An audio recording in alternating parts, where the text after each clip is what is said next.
Maths class, and today we do question number 5 in exercise 4.3. So let's start. Question 5th is find first two common multiples of 3, 5 and 15. 3, 5 and 15 के आपको first two common multiples find करने हैं और ये जो पूरी exercise थी 4.3 वो किस पे बेस्ड थी? कॉमन मल्टीपल्स पे और कॉमन फैक्टर्स पे. सो ये बाकी के 3 क्वेश्चन भी उन्हीं पे बेस हैं. सो क्वेश्चन 5 स्टार्ट करते हैं.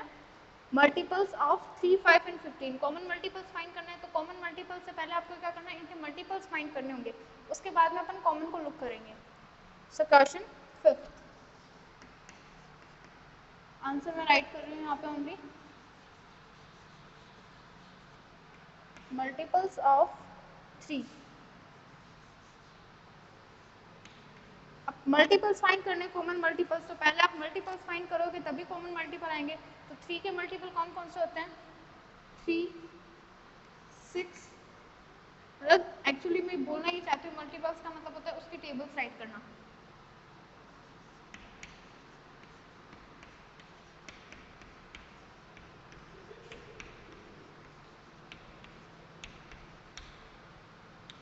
तो 3 की टेबल को आपको राइट करना है. अभी नेक्स्ट नंबर आपको कौन सा दिया है? 5. सो 5 के मल्टीपल्स होंगे मल्टीपल्स ऑफ 5. 5 के मल्टीपल में आएगी 5 की टेबल. 5, 10, 15, 20, 25, 30, 35, 40, 45 एंड 50. नाउ नेक्स्ट यहाँ पे किसका है? 15 के लिए पूछा है तो आपको 15 के मल्टीपल्स राइट करने होंगे. Multiples of 15. 15 के मल्टीपल कौन कौन से हैं?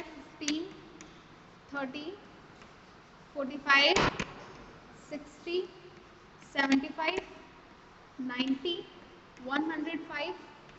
ओके, इतना बहुत है. अभी आपको फाइंड क्या करने थे? First two common multiples. So common multiples of किस किस का था? 3, 5 एंड 15 के कॉमन मल्टीपल्स थे. अभी कॉमन मल्टीपल्स के लिए आप क्या करोगे?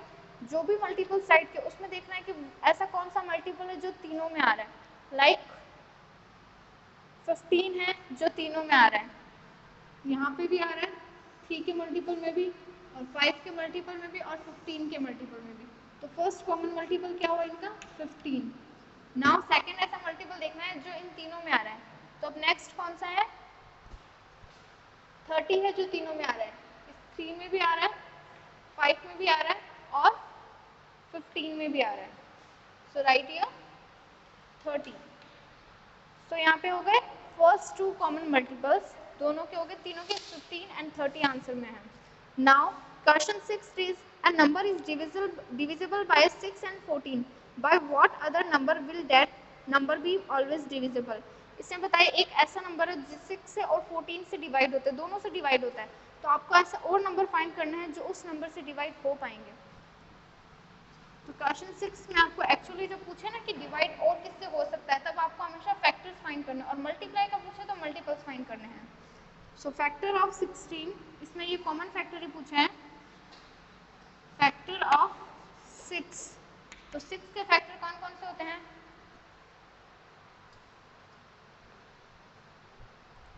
सो 6 के फैक्टर कौन कौन से हो जाएंगे यहाँ पे?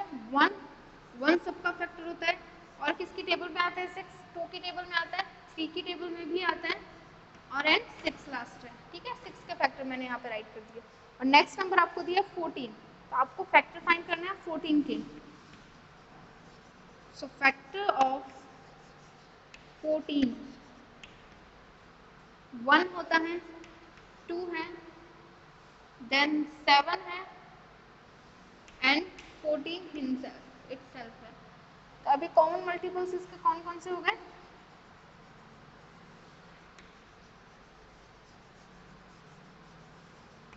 कॉमन मल्टीपल्स हो गए 1 एंड 2, जो कि दोनों में आ रहा है. तो 1 एंड 2 कॉमन मल्टीपल्स है. अब आपको आंसर में एक लाइन राइट करनी होगी. सो 1 and 2 is that number which will always be divisible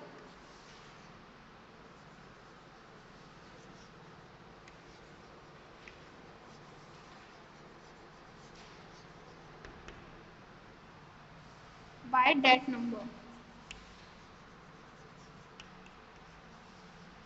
इस लाइन में मैंने लिखा है 1 और 2 ऐसे नंबर है जो कि उस नंबर से हमेशा डिवाइड होंगे, उस नंबर से किससे, जिससे 6 और 14 डिवाइड हो रहा था। तो ये हो गया question 5th and 6th। Now turn for question 7th।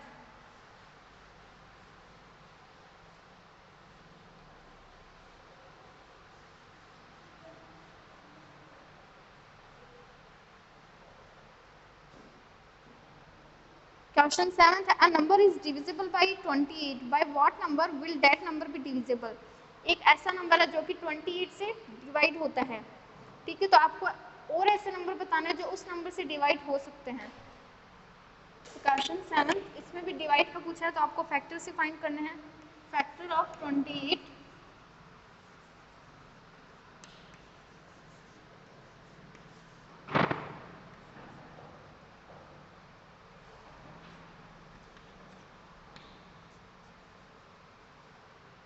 के फैक्टर कौन कौन से होते हैं? 1 होता है, 2 होता है, 3 आता है, नो 4 होता है। 4 की टेबल में आता है 28, यस, तो 4 राइट कर दो।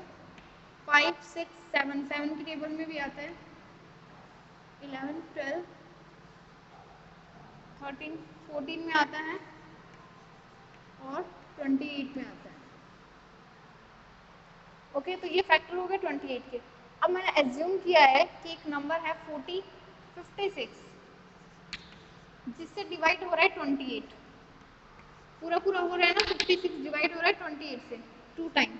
ओके, अब 56 को ले लो आप और ये सारे नंबर ले लो, ये सारे नंबर से डिवाइड हो सकता है 56। यही क्वेश्चन में पूछा था कि एक ऐसा नंबर लेना है जो 28 से डिवाइड होता है और ऐसे नंबर बताना है जिससे वो सारे नंबर डिवाइड होते हैं। तो ये सारे नंबर से डिवाइड हो सकेगा 56। So that is your question 7th। इतना ही है क्वेश्चन 7th, उसमें और कुछ नहीं करना।